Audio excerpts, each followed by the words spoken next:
Leute, das ist es.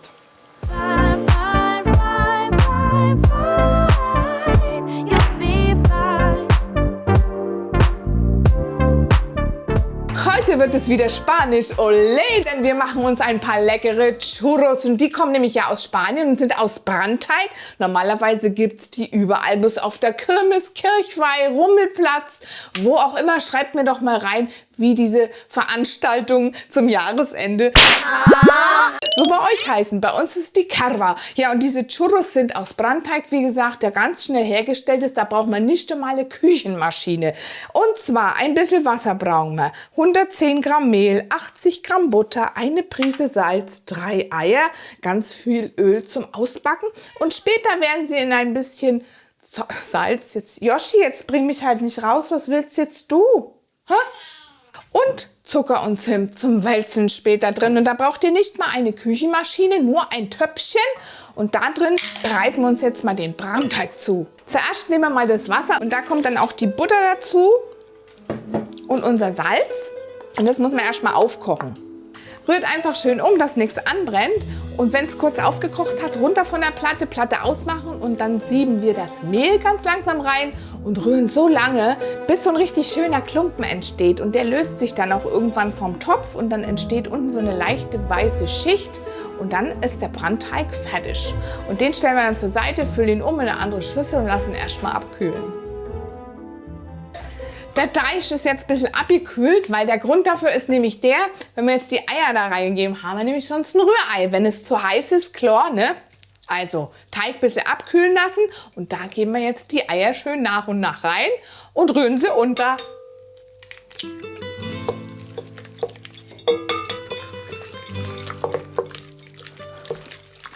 Es macht schon Spaß, so selbstgemachte Sachen schmecken doch auch viel besser. Kann man auch sehr schön zum Kaffee mal servieren, nicht? Und was auch wirklich toll ist, da ist jetzt gar kein Zucker drin. Also wenn jemand zum Beispiel von euch wenig oder keinen Zucker essen möchte, dann muss er die dann am Schluss nicht unbedingt in dem Zucker und Zimt wälzen. Nein, dann esst ihr die einfach so. Da ist kein Zucker drin und dann sind die sogar low carb. Ein bisschen Kraft braucht man schon, ne? Aber jetzt haben wir es schon. Also ihr seht, der Teig ist jetzt schön cremig. Und jetzt brauche ich dann meinen Spritzbeutel. Wo ist denn den jetzt wieder hin? Ach, da. Da ist mein Spritzbeutelchen und da ist so eine Sterntülle drauf, so eine große. Und da füllen wir jetzt den Teig mal rein. Ich denke, wir werden da vielleicht so 20 Stück rauskriegen.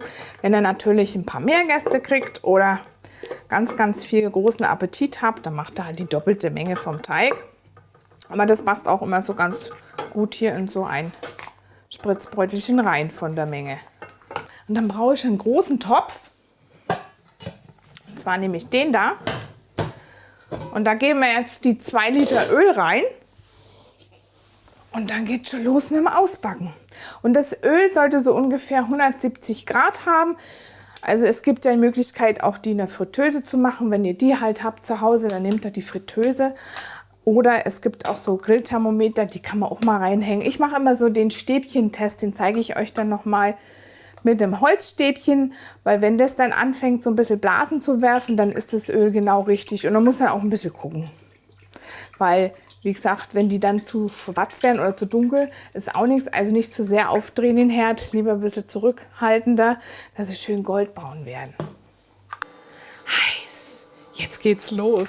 Und zwar spritzt ihr jetzt praktisch in dieses heiße Fett circa, sagt man, 13 cm lange Teigstückchen einfach so rein.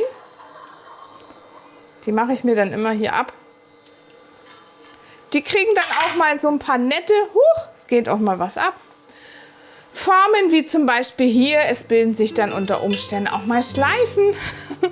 Und es riecht so richtig schön, so richtig gut, wie auf der Kirmes.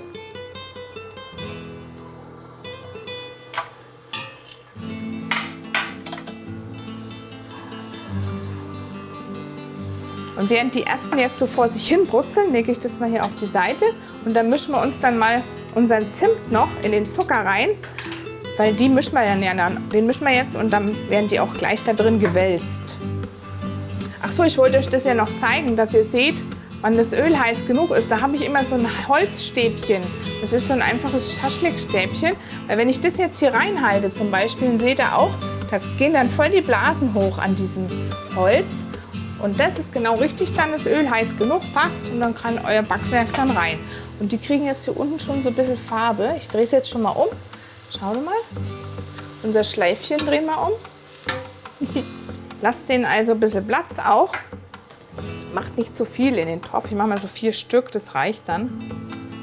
Machen wir wieder weiter.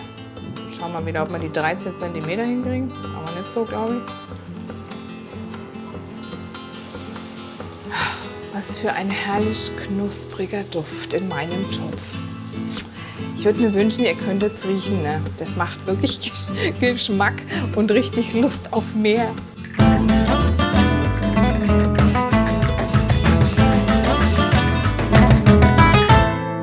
So, und jetzt ist mir einer durchgebrochen. Ne? Und drum muss ich den jetzt einfach probieren.